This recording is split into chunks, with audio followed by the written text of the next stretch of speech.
काय नाही बोलत ते गाबडे म्हणून सांगत होते बाकी काहीच बोलत नाही. तुझं नाव सांग ना दीदी. जोशीच नाव आहे. जोशी. हो या हां प्रकाश विनायक जोशी नाव आहे. हो. आणि तू कुठे राहते? मध्ये पप्पांचं नाव आलंय ते. हो. आणि या शुक्रवार वाढलेलं. हो ना, तुझं नाव काय आहे? कविता आहे. कविता. कविता प्रकाश विनायक जोशी नाव आहे. विनायक मध्ये पप्पांच्या वडिलांचं नाव विनायक. आणि तू कुठे राहते? कविता आहे आणि दादाचं नाव प्रसाद आहे. आणि आता तू कुठे आली आहे? ते माहित नाही. हो ना. मग आता मावशी माहित नाही ते माझं फिट मला माहित नाहीये. बरं, मग आता मी तुझी माहिती मावशीकडनं घेऊ. हां, आता मावशी बोलते. हां. नमस्कार, मी सौ छाया जोशी जुन्नरमध्ये राहत असते. आपल्या सगळ्यांना परिचित आहेच आहे. दिव्यांग कला विकास प्रकल्प या प्रकल्पामार्फत नंदनवन प्रकल्प हा जुन्नरमधील येणेरे येथे कार्यरत आहे. आणि याचे सर्व श्री विकास घोगरे सर हे परिचित आहेत, कारण यांचे अनेक व्हिडिओ मी बरेच दिवस यूट्यूबवरती पाहत असते. एक विशेष वेगळे काहीतरी व्यक्तिमत्व, गतिमंद मतिमंद दिव्यांग मुलांसाठी अत्यंत तळमळीने काम करणारं हे व्यक्तिमत्व. म्हणजे मी असं पाहिलं की त्या मुलांना आपण सहसा बाहेर घेऊन जात नसतो, पण हे अगदी बँकांमध्ये घेऊन जातात, बाजारपेठेमध्ये घेऊन जातात, त्यांना हॉटेलमध्ये घेऊन जातात. हेही मी पाहिलं.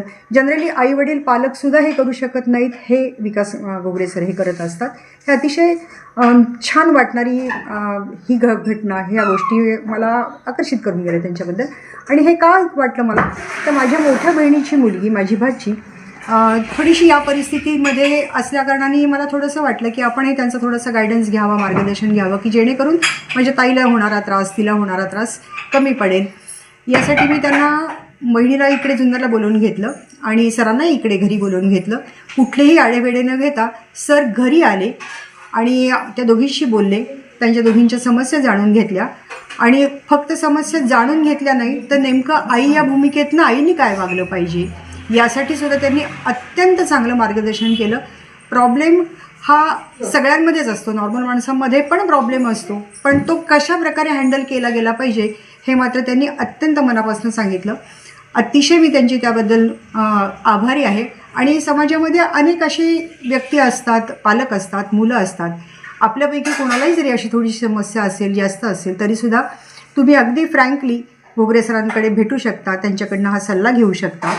ते तुम्हाला सहज सल्ला मिळवून देऊ शकतात. आणि 18 वर्षापुढील मुलांचा सांभाळही ते करतात. आपण नक्की भेट द्या आणि आपल्या शंकानिरसन करून द्या. सर आले, त्यांनी मला मार्गदर्शन व्यवस्थित केलेलं आहे आणि व्यवस्थित त्यांनी मला सगळं सांगितलेलं आहे. आरामकारक मला उत्तरं मिळालेली आहे. धन्यवाद ताई. खरं तर आपण आपल्या दिव्यांग कला विकास केंद्र या सामाजिक संस्थेच्या माध्यमातून 18 वर्षाच्या पुढील बौद्धिक अक्षम म्हणजेच मतिमंद दिव्यांग मुलांचा मोफत सांभाळ करत आहोत. मी स्वतः एक विशेष शिक्षक आहे आणि त्यामुळं मला नेहमी असं वाटत असतं की आपल्या ज्ञानाचा, कारण मी जे काही या मुलांसंदर्भात शिक्षण घेतलेलं आहे त्याचा कुठेतरी उपयोग समाजासाठी व्हावा, म्हणून आपण आपल्या या दिव्यांग कला विकास केंद्र संस्थेच्या मार्फत आपण मोफत समुपदेशन देखील करत असतो. खरं तर समुपदेशन हा शब्द तुर्तास तरी लागू होणार नाही, परंतु आपण काहीतरी मार्गदर्शन करत असतो. त्याचं कारण असं आहे की मी स्वतः एक विशेष शिक्षक आहे आणि विशेष शिक्षकाला बऱ्याच वेळी एक विशेष शिक्षक असेल, डॉक्टर असेल, थेरपिस्ट असेल, पालक असेल, समुपदेशक असेल, अशा अनेक भूमिका पार पाडाव्या लागतात. तर त्यातलाच एक छोटासा भाग म्हणून आपण समुपदेशन नाही म्हणूया, परंतु थोडंसं मार्गदर्शन करण्याचं काम आपण करत असतो. तर ताई, तुमच्या माध्यमातून मला कुठे ना कुठे हा खारीचा वाटा उचलता आला हे मी माझं भाग्य समजतो. आणि जर खरंच मित्र होत मी या दिव्यांग मुलांसाठी जे कार्य करतो आहे, जो माझ्याकडे अनुभव आहे, जे शिक्षण आहे, म्हणतात की ज्ञान दिल्याने वाढतं, म्हणून मी देखील माझं ज्ञान लोकांना देण्याचा प्रयत्न करतो आहे.